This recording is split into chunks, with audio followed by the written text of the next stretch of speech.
নিয়ামতপুর শ্রী শ্রী হরিহর শিব মন্দির মেলা সমিতি ও সামাজিক সংগঠন চর্যা শ্রী ওয়েলফেয়ার সোসাইটির যৌথ উদ্যোগে আজ সকাল 11টা থেকে নিয়ামতপুর শ্রী শ্রী হরিহর শিব মন্দিরে মেলা ময়দানে স্বেচ্ছায় রক্তদান শিবিরের আয়োজন করা হলো, যেখানে মুখ্য অতিথির ওপর উপস্থিত ছিলেন আসানসোল জেলা সাংগঠনিক বিজেপি নেতা বাপ্পা আচার্য, কুলটি ব্লক যুব তৃণমূলের সভাপতি বিমান দত্ত সহ অনেকে।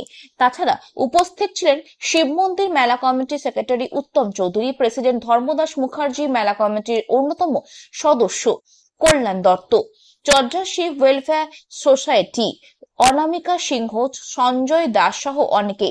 দুপুর 1টা পর্যন্ত এই শিবিরে প্রায় 35 মিনিট রক্ত সংগ্রহ করা হয়েছে বলে জানা গিয়েছে। তাছাড়া আজকে সারাদিন ব্যাপী মেলা প্রাঙ্গণ নানান অনুষ্ঠানের আয়োজন করা হয়েছে।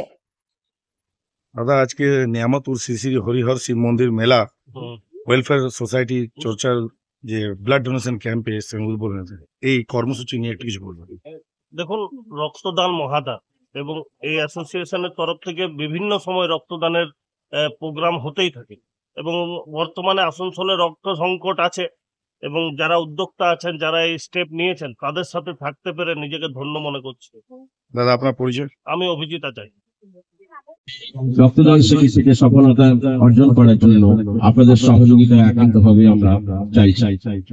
আমাদের মাঝে উপস্থিত হয়েছে আমাদের চিত্তরঞ্জন কলেজের অধ্যাপক প্রাক্তন অধ্যাপক শ্রীরাম দাস মহাশয় এবং আমার গুরু মা এবং সঙ্গে যারা